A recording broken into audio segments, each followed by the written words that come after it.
semuanya, aku Yuliantika Nurul Magfiro dengan NIM 240207189 dari kelas B Psikologi 2024. Salam kenal. Di video kali ini aku mau ngejelasin tentang 5 mazhab psikologi.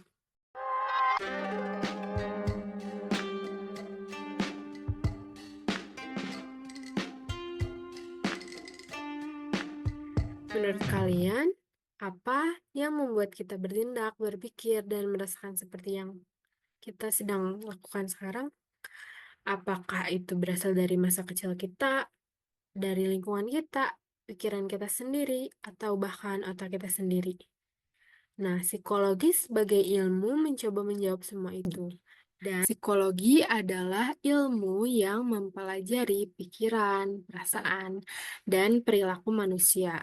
Nah, di jurusan ini kita tuh gak cuma belajar teori, tapi juga belajar tentang bagaimana menerapkan ilmu psikologi dalam kehidupan nyata.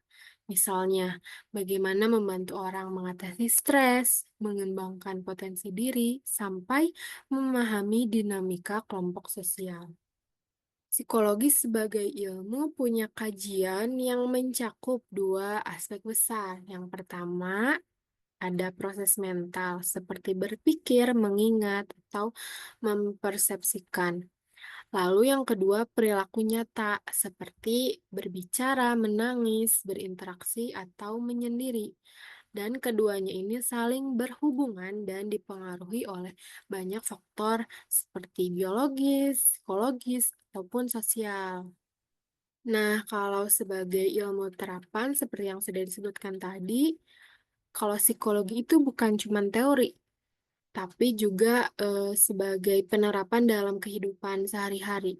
Banyak pendekatan psikologi yang digunakan dalam kehidupan sehari-hari, seperti untuk meningkatkan kesehatan mental, membangun hubungan yang sosial yang sehat, mengoptimalkan cara belajar, ataupun membantu perusahaan untuk memahami perilaku konsumen.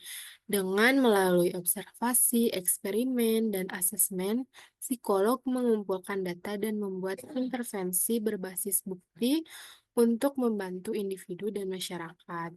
Jadi jurusan psikologi ini bukan hanya sekadar belajar cara membaca pikiran, tetapi memahami manusia secara ilmiah dan menyeluruh, dari otak hingga perilaku, dari individu hingga kelompok, dari normal hingga gangguan, dan semuanya itu dikaji dengan pendekatan yang sistematis.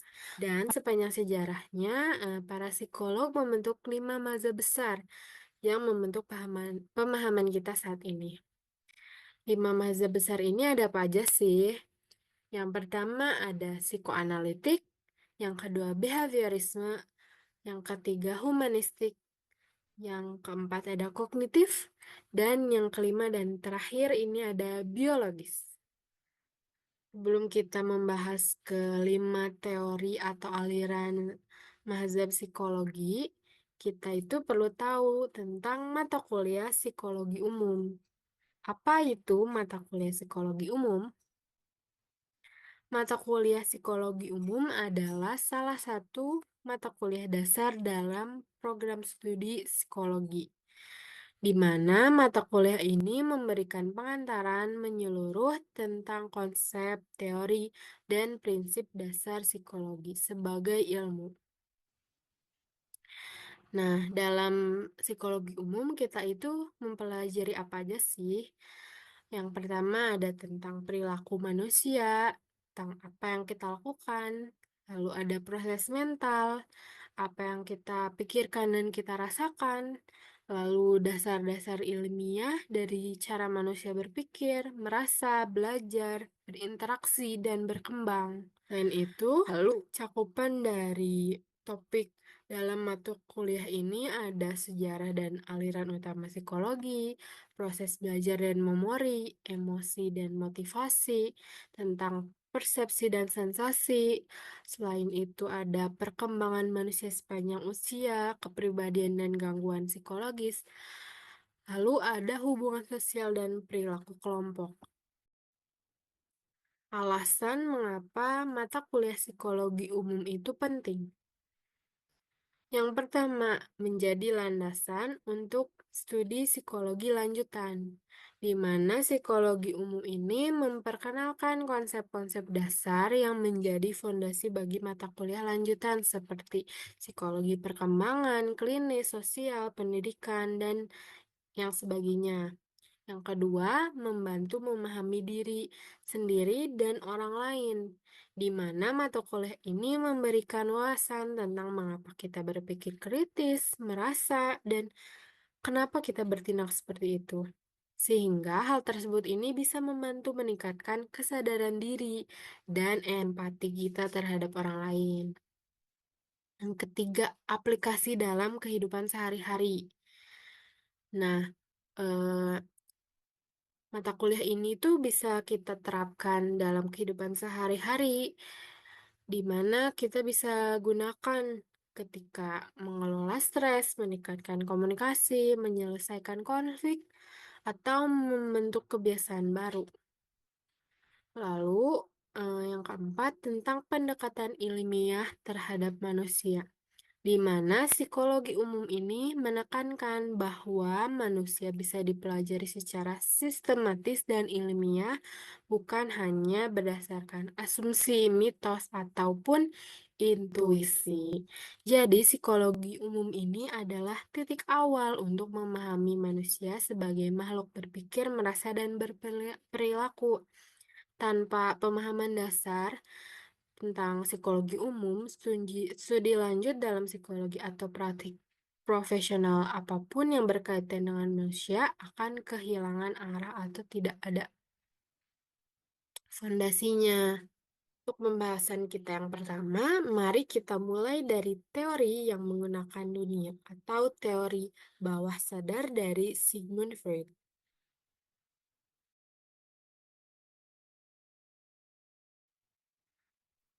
Nah, mazhab psikoanalitik yang diperkenalkan oleh Sigmund Freud ini adalah psikoanalitik atau psikoanalisa atau psikodiagnostik. Mazhab ini tuh diperkenalkan di akhir abad ke-19 dan Sigmund Freud ini meyakini bahwa pikiran manusia itu lebih banyak dikendalikan oleh alam bawah sadar, pikiran, dorongan, dan konflik tersembunyi yang tidak kita sadari. Nah, Sigmund Freud membagi kepribadian menjadi 3 bagian. Yang pertama ada id, ego, dan superego. Id adalah bagian paling primitif dari diri manusia, di mana id ini hanya peduli pada kepuasan dan kesenangan saja. Ia ini bekerja berdasarkan prinsip kenikmatan atau pleasure principle. Misalnya, ada seorang bayi yang menangis karena lapar, tanpa peduli waktu dan tempat. Begitu cara kerja id.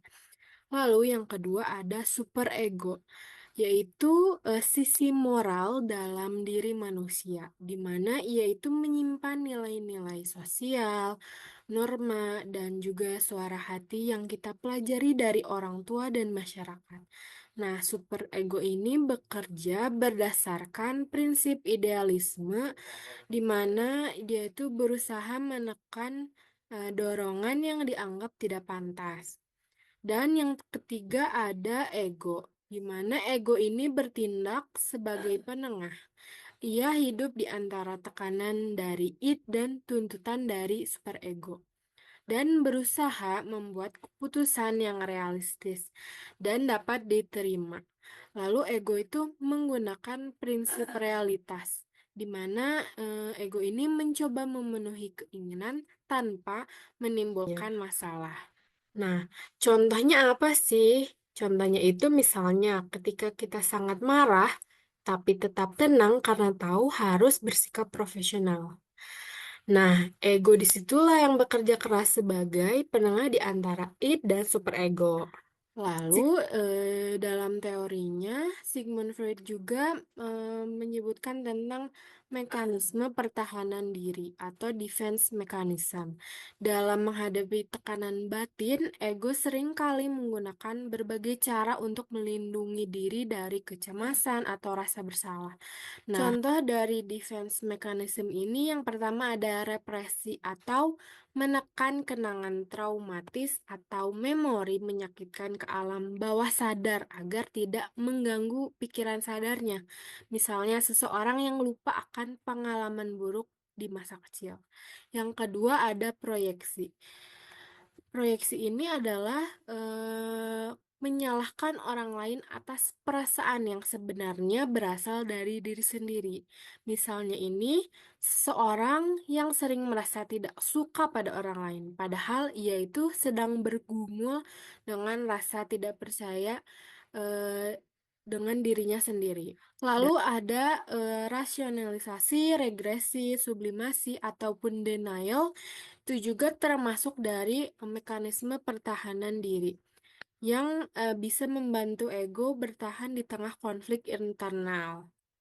Sigmund Freud juga menekankan tentang perkembangan psikoseksual, di mana Freud percaya bahwa kepribadian seseorang ini berkembang melalui 5 tahap psikoseksual yang dimulai sejak bayi.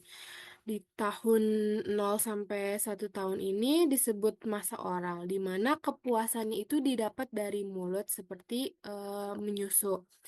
Lalu di tahun ke-1 sampai 3 yaitu masa anal dengan fokus pada kontrol buang air dan membentuk perilaku disiplin.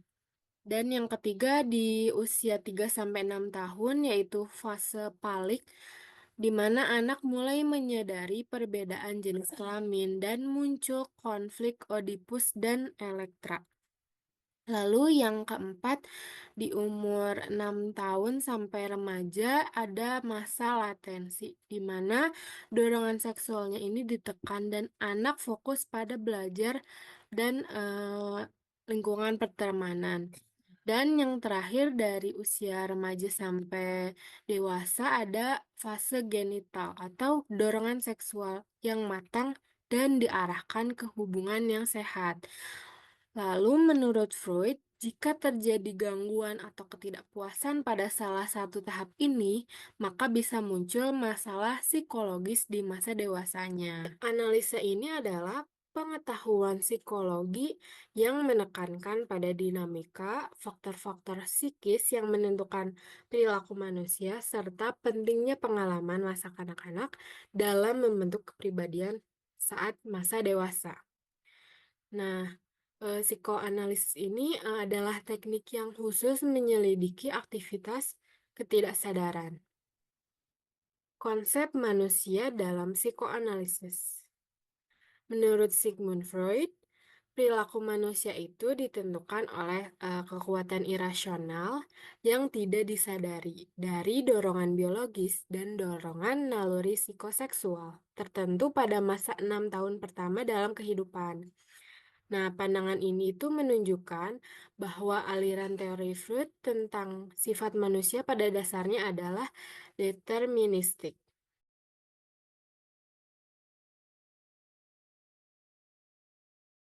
Meskipun psikoanalisis sering dikritik karena sulit dibuktikan secara ilmiah, pendekatan ini tetap berpengaruh besar dalam psikoterapi dan budaya populer. Selanjutnya ada contoh dari psikoanalitik, di mana hal ini tuh berfokus pada alam bawah sadar, konflik batin, dan masa kecil. Pada kasusnya ini misalnya ada seorang pria sering merasa cemas tanpa alasan yang jelas. Nah, setelah menjalani terapi psikoanalisis, terungkap bahwa ia itu pernah mengalami penolakan dari ibunya saat masih kecil. Dan menurut pendekatan psikoanalitik, kecemasannya ini sekarang merupakan hasil dari konflik bawah sadar yang belum terselesaikan dari masa kecilnya. Sehingga hal tersebut sangat berpengaruh pada kehidupan dewasa. Ciri umum dari aliran psikoanalitik ada di mana mereka itu menekankan alam bawah sadar sebagai penggerak perilaku, konflik antara id, ego, dan superego, lalu ada masa kecil dan pengalaman traumatis, di mana hal tersebut ini sangat menentukan perkembangan psikologis manusia. Perilaku bisa merupakan simbol dari konflik batin yang tertekan, dan yang terakhir digunakan dalam terapi psikoanalisis, yaitu asosiasi bebas dan interpretasi mimpi.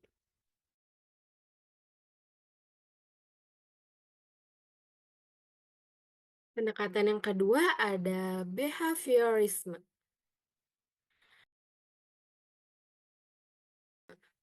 Mazhab behaviorisme ini muncul sebagai reaksi keras terhadap psikoanalisis.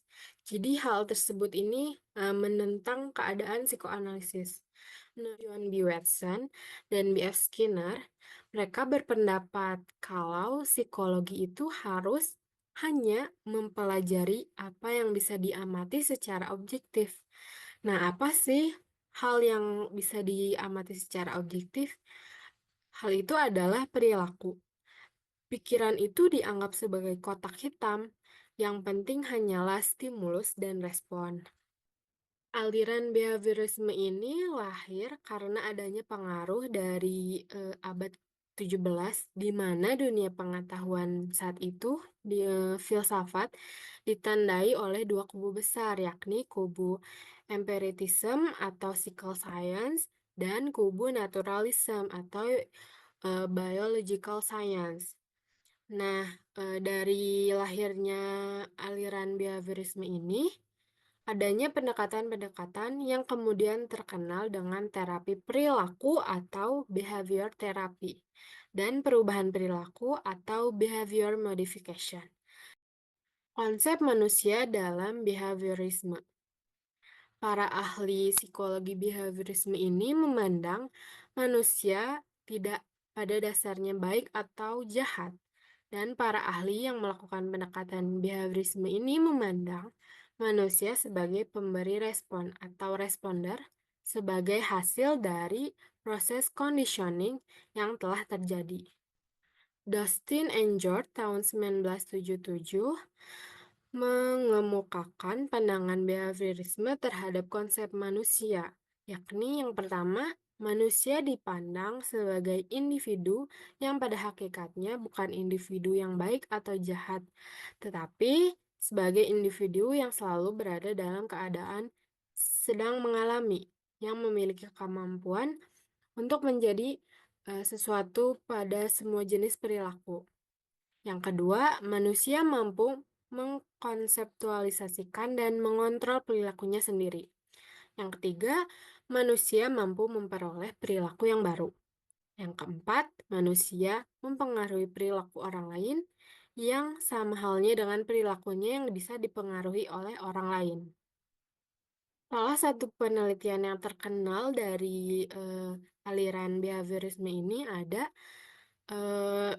penelitian yang dilakukan kepada seekor anjing, yaitu penelitian dari Pavlov tentang seekor anjing yang bisa belajar mengeluarkan air liur hanya karena mendengar bunyi bel, jika bel itu selalu disertai dengan makanan. Dan hal tersebut ini disebut pengkondisian klasik. Lalu Skinner memperkenalkan pengkondisian operan, di mana perilaku diperkuat dengan hadiah atau dikurangi dengan hukuman. Pengkondisian operan menurut B.F. Skinner adalah bagaimana konsekuensi dari suatu tindakan bisa memperkuat atau melemahkan perilaku. Jika sebuah perilaku diberi hadiah, maka kemungkinan besar akan diulang. Lalu sebaliknya, jika diberi hukuman, maka perilaku itu akan berkurang. Contohnya apa? Contohnya itu ada misalnya anak yang diberi hadiah karena merapikan tempat tidur.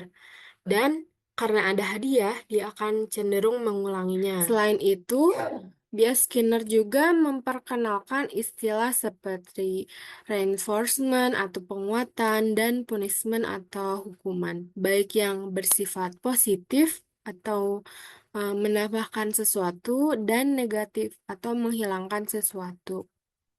Konsep-konsep seperti reinforcement, punishment, shaping, extension, dan istilah-istilah yang ada dalam behaviorisme ini masih banyak digunakan hingga hari ini, baik di kelas, rumah, terapi, ataupun organisasi. Karena hal tersebut ini membantu kita memahami satu hal penting tentang perilaku bisa dipelajari, diubah, dan dibentuk. Dan dari situ harapan bisa muncul bahwa manusia ini bisa berkembang bukan hanya secara mental, tapi juga perilakunya melalui lingkungan yang mendukung dan respon yang tepat. Pendekatan behaviorisme ini memberi fondasi kuat bagi pendidikan dan terapi perilaku. Tapi pendekatannya ini dianggap terlalu menyederhanakan manusia karena manusia bukan sekedar mesin stimulus dan Ciri respons. Umum dari pandangan behaviorisme ada hanya mempelajari perilaku yang dapat diamati secara objektif, lalu menolak konsep alam bawah sadar atau pikiran sebagai fokus utama. Yang ketiga, perilaku dibentuk melalui conditioning di antara klasikal atau operan. Dan yang terakhir, lingkungan dan pembiasan akan menentukan perilaku.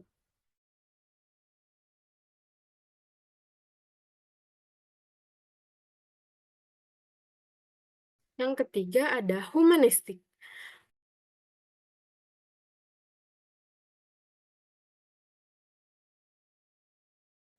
Abraham Maslow melihat manusia bukan sebagai makhluk pasif, tapi sebagai individu yang memiliki potensi, kebebasan, dan keinginan untuk berkembang. Lalu Maslow menyusun hierarki kebutuhan, dari kebutuhan dasar seperti makan dan tidur, hingga puncaknya itu aktualisasi diri.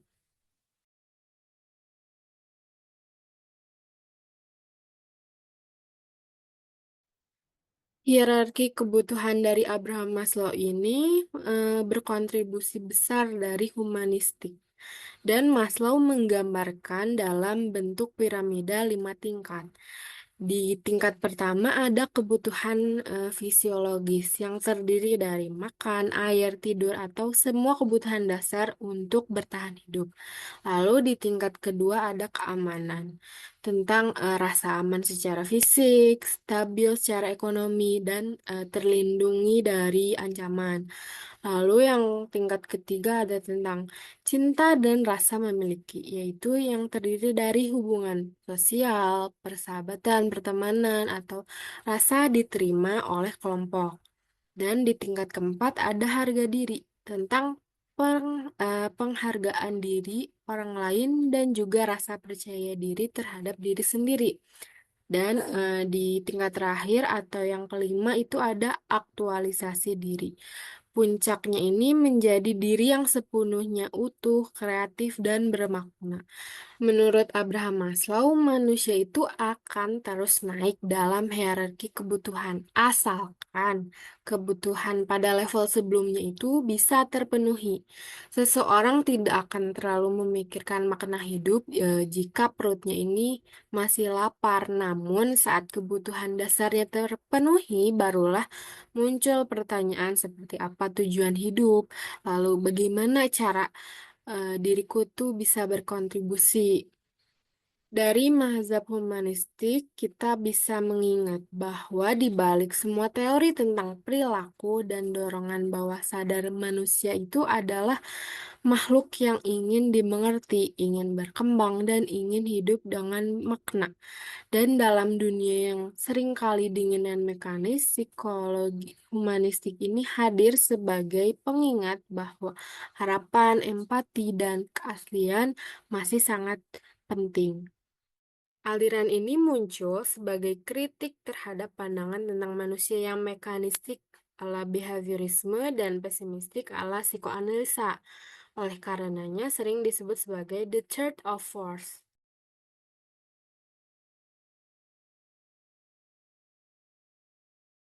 Aliran humanistik merupakan salah satu aliran dalam psikologi yang muncul pada tahun 1950-an dengan akar pemikiran dari kalangan eksistensialisme yang berkembang pada abad pertengahan.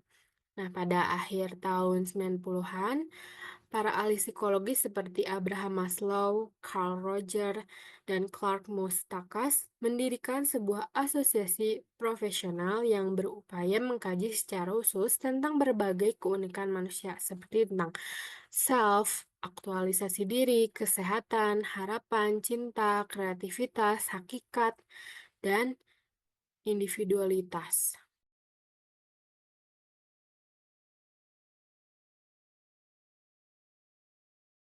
Nah, konsep manusia dalam humanistik ini, manusia menentukan cinta, kreativitas, dan pertumbuhan pribadi yang ada dalam dirinya.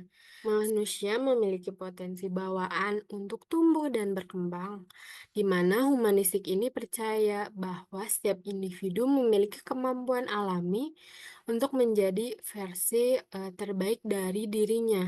Hal ini tuh disebut aktualisasi diri. Yang kedua ini, manusia adalah makhluk yang sadar dan bebas memilih. Tidak seperti pendekatan sebelumnya yang melihat manusia sebagai hasil dari dorongan tak sadar atau psikoanalisis atau sekadar hasil dari stimulus dan respon dari behaviorisme. Nah, kalau humanistik ini menekankan bahwa manusia ini mampu membuat pilihan sadar dan bertanggung jawab atas hidupnya. Yang ketiga, pengalaman subjektif sangat penting. Yang penting itu bukan hanya apa yang terjadi, tapi bagaimana seseorang merasakan dan memaknai peristiwa tersebut. Nah, pengalaman pribadi ini dianggap sebagai pusat dari keberadaan manusia. Yang keempat, ada manusia pada dasarnya ini baik. Humanistik memandang bahwa manusia tidak jahat secara alami, melainkan cenderung untuk tumbuh ke arah yang lebih positif jika lingkungannya mendukung. Dan hambatan perkembangan seringkali berasal dari lingkungan yang menekan atau tidak memberi ruang untuk tumbuh. Yang kelima, harga diri dan kebutuhan untuk dihargai sangat penting. Dan konsep hierarki kebutuhan dari Abraham Maslow ini menekankan bahwa setiap kebutuhan dasar terpenuhi, manusia butuh rasa memiliki, dihargai, dan akhirnya mencapai aktualisasi diri. Roger sebagai salah satu tokoh yang menganut mazhab ini itu mengembangkan terapi yang berpusat pada klien, di mana klien ini didengarkan dengan empati dan tanpa penilaian. Tujuannya apa?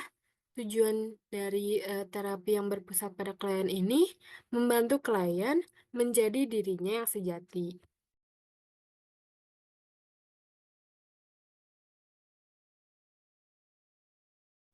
Mazhab ini memberi kita pandangan positif dan penuh harapan tentang manusia.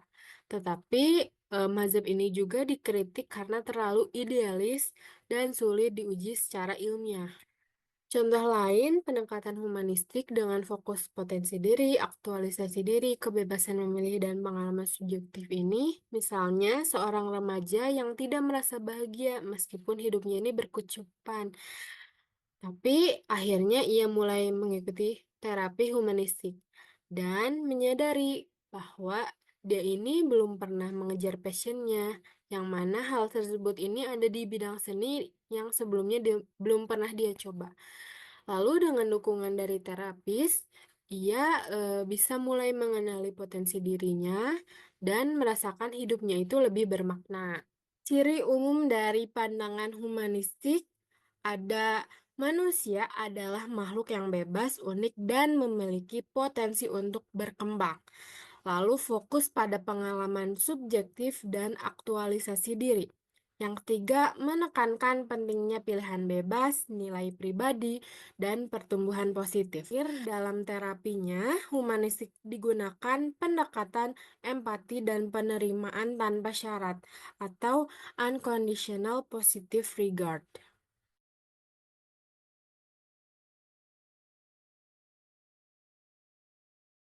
Yang keempat ada pendekatan kognitif.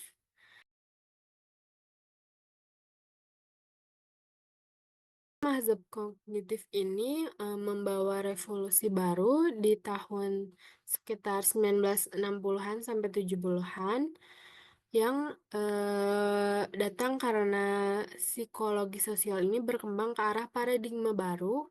Manusia ini tidak lagi dipandang sebagai makhluk pasif yang digerakkan oleh lingkungannya, tetapi makhluk yang paham dan berpikir tentang lingkungannya atau Homo sapiens.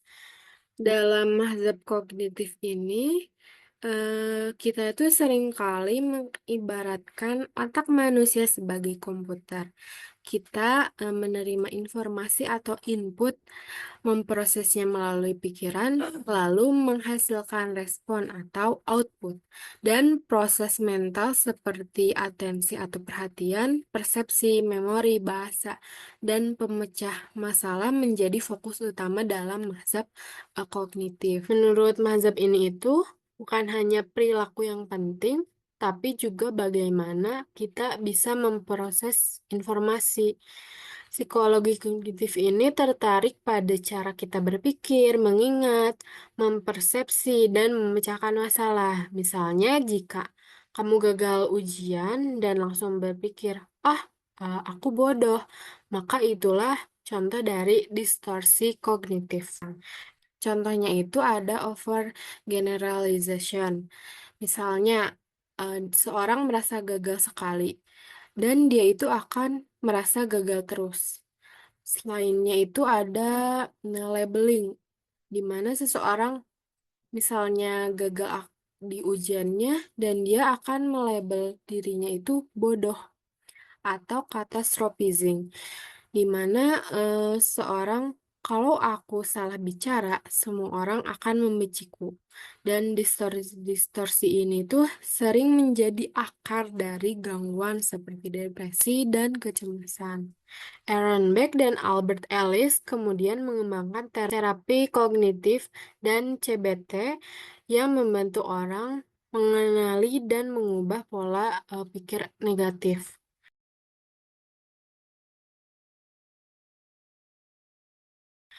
Selain itu, Jean Piaget juga salah satu contoh tokoh yang menganut mazhab ini, memetakan bagaimana anak-anak berkembang secara kognitif dari bayi hingga remaja. Perkembangan kognitif anak menurut Jean Piaget ini berperan besar dalam psikologi perkembangan. Piaget membagi perkembangan kognitif ini ke dalam 4 tahap. Yang pertama ada sensori motor, yaitu berlangsung 0 sampai 2 tahun, di mana anak belajar melalui panca indera dan gerakan, dan belum ada konsep objek yang permanen. Lalu di tahap kedua ada praoperasional. Di usia 2 sampai 7 tahun, anak mulai menggunakan bahasa dan simbol, tapi belum logis dan seringkali berpikir secara egosentris. Yang ketiga, operasional konkret di usia 7 sampai 11 tahun, di mana mereka ini mulai berpikir logis, tapi hanya untuk hal-hal yang terbatas dan yang konkret saja. Dan di terakhir ini ada operasional formal di usia 11 atau 12 tahun ke atas, di mana anak mulai berpikir abstrak dan bisa membuat hipotesis. Pendekatan ini sangat efektif dalam menangani gangguan mental seperti depresi dan gangguan kecemasan. Tapi seperti behaviorisme, mazhab dari kognitif ini kadang terlalu menekankan logika dan mengabaikan emosi. Contoh lain dari pendekatan kognitif dengan fokus proses mental seperti berpikir, mengingat, dan memecahkan masalah ini, misalnya seorang mahasiswa yang selalu merasa gagal sebelum ujian. Dalam terapi kognitif ini, ia menyadari bahwa ia sering memiliki pikiran negatif seperti saya pasti gagal, saya pasti gagal, saya pasti gagal. Dan terapi ini membantunya mengganti pola pikir ini dengan pikiran yang lebih realistis seperti saya sudah belajar dan saya ini siap. Sehingga dia bisa lebih baik eh, mengerjakan tugasnya. Selain itu, salah satu tokoh terkenal dari pendekatan kognitif ini ada Kurt Lewin dengan teori atau rumus medannya.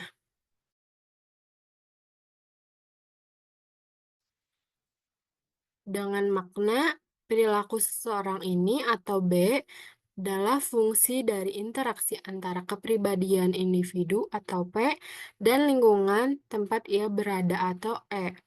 Dengan kata lain, tidak ada perilaku yang bisa dipahami hanya dengan melihat orangnya saja atau lingkungannya saja, tapi keduanya ini saling berinteraksi secara dinamis. Contoh sederhananya ini, misalnya ada dua siswa yang sedang mengikuti ujian. Siswa A ini adalah orang yang percaya diri dan ujiannya itu berlangsung di ruangan yang tenang. Hasilnya ini, ia menjawab dengan tenang. Lalu ada siswa B, di mana dia adalah orang yang cemas dan ruangannya ini bising. Hasilnya, ia menjadi panik dan sulit fokus. Jadi, perilaku mereka ini tidak ditentukan hanya oleh sifat pribadi saja atau situasi ujiannya saja, tapi interaksi atau gabungan dari keduanya. Ciri umum dari aliran kognitif yang pertama ada fokus pada proses mental internal. Antaranya itu ada berpikir, mengingat, memproses informasi, lalu yang kedua ada perilaku dipengaruhi oleh bagaimana seseorang menafsirkan dan memahami dunia. Yang ketiga, pikiran dianggap aktif dan dinamis, bukan hanya reaksi terhadap lingkungan. Dan dasar bagi terapi kognitif atau CBT.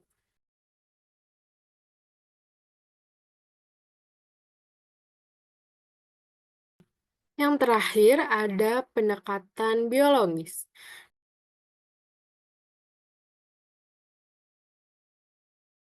Nah, dalam psikologi biologis, pendekatan yang dipelajari ini tentang bagaimana proses-proses biologis dalam tubuh, terutama di otak dan sistem saraf, bisa memengaruhi perilaku, emosi, dan pikiran manusia. Lalu, fokus utamanya ini yang pertama ada struktur dan fungsi otak. Misalnya ini bagaimana bagian otak seperti amigdala, hipokampus, dan korteks prefrontal ini berperan dalam perilaku. Yang kedua ada neurotransmitter dan hormon, yaitu zat kimia seperti dopamin, serotonin, dan adrenalin ini bisa memengaruhi suasana hati, motivasi, atau stres. Yang ketiga genetika dan pewaris biologis, di mana hal ini tuh menjelaskan bagaimana sifat kepribadian, kecerdasan, atau resiko gangguan mental ini dapat diturunkan secara genetik. Yang keempat, sistem saraf dan respon tubuh. Hal ini tuh mengkaji bagaimana rangsangan dari luar seperti rasa sakit, cahaya, atau suara yang kita dengar ini direspon oleh sistem saraf. Yang kelima ada intervensi biologis, di mana penanganan gangguan mental itu dilakukan melalui terapi berbasis obat atau farmakoterapi, stimulasi otak, atau pengobatan medis lain.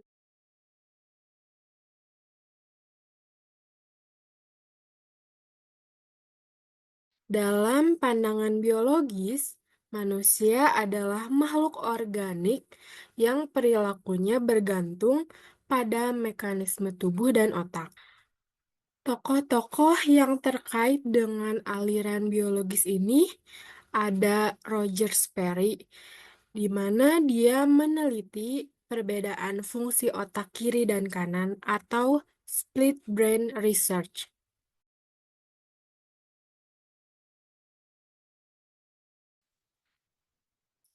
Yang kedua ada Paul dan Carl, di mana mereka ini menemukan area otak yang terlibat dalam kemampuan bicara.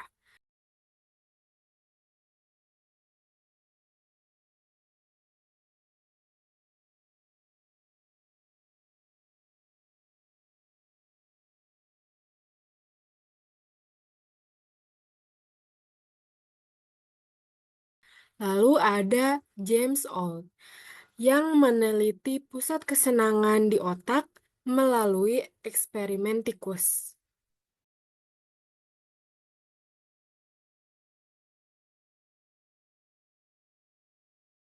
Contoh lain dari pandangan biologis, misalnya pada seorang remaja yang mengalami gangguan tidur berat atau insomnia, di mana insomnia pada remaja ini mungkin berkaitan dengan gangguan pada mekanisme neurobiologis otak yang mengatur siklus tidur. Lalu pengobatan dengan terapi cahaya atau suplemen melatonin bisa digunakan untuk mengatur ulang ritme biologisnya. Atau pada seorang anak yang menderita ADHD, di mana dijelaskan oleh pendekatan biologis, ADHD ini sebagai gangguan fungsi otak, terutama ketidakseimbangan dopamin, aktivitas abnormal di prefrontal cortex, atau faktor keturunan. Nah, pada anak yang mengalami ADHD, di mana kadar dopaminnya yang lebih rendah, terus sulit untuk fokus, pengobatan seperti Ritalin digunakan untuk menyeimbangkan aktivitas otaknya.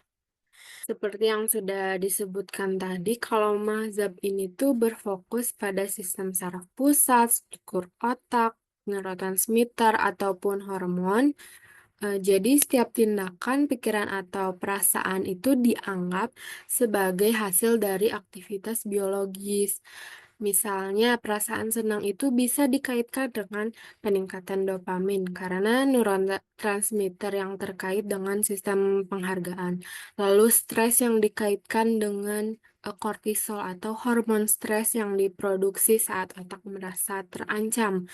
Dan rasa tenang dan kepercayaan itu dipengaruhi oleh oksitosin atau kadang disebut sebagai hormon pelukan. Dengan kata lain, mazhab biologis ini menerjemahkan psikologi ke dalam bahasa biologi. Mazhab biologis juga menekankan tentang peran genetika atau warisan dari orang tua. Selain otak dan neurotransmitter, mazhab biologis memberi perhatian besar pada genetika. Dan beberapa gangguan seperti bipolar, autisme, dan skizofrenia ini terbukti memiliki komponen genetik. Lalu ada studi terhadap anak kembar identik yang menunjukkan hasil bahwa jika satu kembar menderita skizofrenia, kemungkinan kembar lainnya juga mengidap gangguan itu. Bisa mencapai 40-50%, jauh lebih tinggi dibandingkan dengan saudara biasa. Dan hal ini tuh menunjukkan bahwa faktor bawaan itu sangat kuat, walaupun bukan satu-satu atau faktor utamanya. Kritik terhadap mazhab biologis ini, yang pertama ada terlalu reduksionis, di mana sering menyederhanakan manusia menjadi sekedar sistem saraf dan zat kimia. Padahal manusia itu hidup dalam konteks sosial, budaya, dan pengalaman yang subjektif. Yang kedua, mengabaikan faktor psikologis dan lingkungan, di mana masalah mental itu sering dipicu karena trauma, hubungan buruk, atau stres sosial yang tidak bisa dijelaskan hanya lewat otak. Dan yang ketiga, over medikalisasi. Kadang solusi biologis seperti obat terlalu diutamakan, sementara pendekatan seperti psikoterapi atau dukungan sosial itu diabaikan. Mazhab biologis ini mengajak kita untuk melihat manusia sebagai organisme biologis yang kompleks, di mana menunjukkan bahwa pikiran dan perasaan itu bukan sesuatu yang melayang bebas, tetapi sangat dipengaruhi oleh jaringan saraf, hormon, dan gen. Namun, agar lebih utuh, pemahaman biologis itu sebaiknya dilengkapi dengan perspektif dari mazhab lain seperti kognitif, humanistik, ataupun sosial. Karena seperti yang disebutkan tadi ya, akhirnya itu manusia bukan sekadar otak, tetapi juga tentang pikiran, pengalaman, dan hubungan. Ciri umum dari aliran biologis yaitu perilaku dan proses mental memiliki dasar biologis atau fisiologis. Lalu, otak Neurotransmitter, genetik, dan hormon adalah pusat perhatian dari pandangan biologis.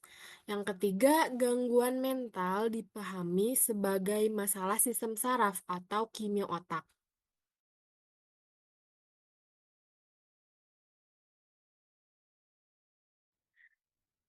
Lalu ada pembahasan kita yang terakhir tentang pengaplikasian daripada 5 mazhab besar dalam psikologi.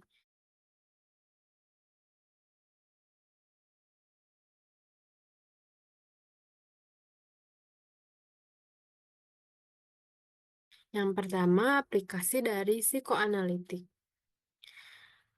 Ada psikoterapi, di mana terapi psikoanalisis ini digunakan untuk menyembuhkan trauma masa lalu, fobia, atau gangguan kepribadian.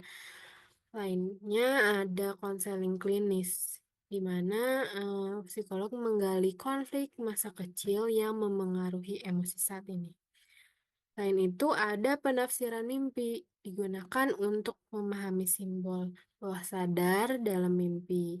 Contohnya itu, misalnya seseorang yang selalu merasa takut ditinggalkan, menjalani terapi psikoanalisis, dan menemukan bahwa ia itu pernah ditinggal orang tuanya saat kecil. Nah, terapi ini tuh bisa membantu menyadari dan mengatasi ketakutannya. Yang kedua, aplikasi dari behaviorisme. Di pendidikan, kita ini bisa melakukan sistem reward dan punishment di sekolah untuk meningkatkan kedisiplinan. Selain itu, misalnya kita gunakan dalam pelatihan karyawan, di mana hal tersebut ini bisa mendorong perilaku produktif dengan bonus atau penghargaan yang diberikan. Selainnya ada terapi perilaku, yaitu menghilangkan fobia dengan teknik seperti desensitizasi sistematis. Terakhir ada modifikasi perilaku anak, di mana kita itu bisa memberikan stiker bintang saat anak ini berperilaku baik. Yang ketiga, aplikasi dari humanistik, di mana hal ini tuh bisa diaplikasikan pada saat konseling, di mana terapi berpusat pada klien. Lalu ada di pendidikan, di mana pendekatan yang memberi ruang bagi siswa untuk berkembang melalui dan sesuai dengan minat dan potensi yang mereka miliki. Selanjutnya ada di dunia kerja, dengan membangun lingkungan kerja yang mendukung aktualisasi diri dan kreativitas para pekerja. Selanjutnya ada pengembangan diri, di mana bisa dilakukan pelatihan motivasi, pelatihan empati, dan pelatihan kepemimpinan. Contoh kasusnya misalnya seorang karyawan merasa kurang dihargai, lalu perusahaan memberikan ruang bagi mereka untuk ikut berpendapat, mengembangkan ide, dan mereka itu bisa merasa lebih bermakna dalam melakukan pekerjaannya. Yang keempat, ada aplikasi kognitif. Dalam aplikasi kognitif ini bisa dilakukan terapi kognitif di mana mereka psikolog atau terapis bisa mengubah pola pikir negatif menjadi realistis atau terapi CT atau CBT. Lalu dalam pendidikan, guru ini bisa mengajarkan strategi belajar, peta konsep, dan keterampilan berpikir kritis. Lalu ada manajemen stres, yaitu bisa dilakukan penggantian atau pergeseran cara pandang terhadap masalah yang dimiliki.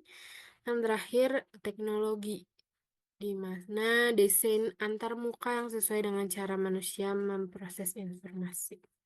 Yang kelima dan yang terakhir ada aplikasi dari biologis, di mana aplikasi biologis ini bisa digunakan dalam pengobatan gangguan mental dengan menggunakan obat antidepresan, antipsikotik, dan penstabil mood.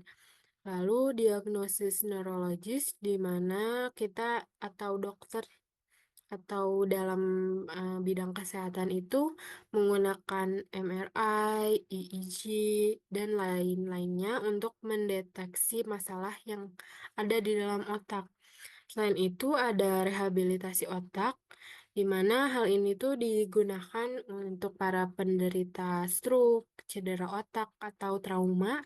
Lalu yang terakhir ada penelitian genetika, di mana mereka ini bisa mendeteksi resiko gangguan mental turunan. Contohnya itu misalnya pasien dengan gangguan bipolar ini diberi litium untuk menstabilkan suasana hati berdasarkan analisis kimia yang ada dalam otak. Nah, setelah mempelajari kelima mazhab psikologi dari psikoanalitik, behaviorisme, humanistik, kognitif, dan biologis, kita itu bisa tahu dan paham bahwa itu manusia adalah makhluk yang kompleks. Lalu, setiap mazhab itu memberikan sudut pandang yang unik tentang bagaimana kita berpikir, merasakan, dan juga bertindak. Tidak ada satu pendekatan yang sepenuhnya benar ataupun yang sepenuhnya salah. Justru kekuatan psikologi itu terletak pada keberagaman pendekatan yang digunakan, di mana pendekatan-pendekatan ini tuh saling melengkapi dalam memahami perilaku manusia. Dan dengan memahami kelima mazhab yang sudah kita pelajari tadi, kita tuh tidak hanya belajar tentang teori, tapi juga belajar memahami diri sendiri dan orang lain dengan lebih dalam dan lebih manusiawi. Saya ucapkan terima kasih atas atensinya dalam menyimak video tentang penjelasan 5 mazhab psikologi dan juga permohonan maaf bila mana dalam penyampaian materi masih banyak kekurangan dan kesalahan. Sampai jumpa di lain waktu.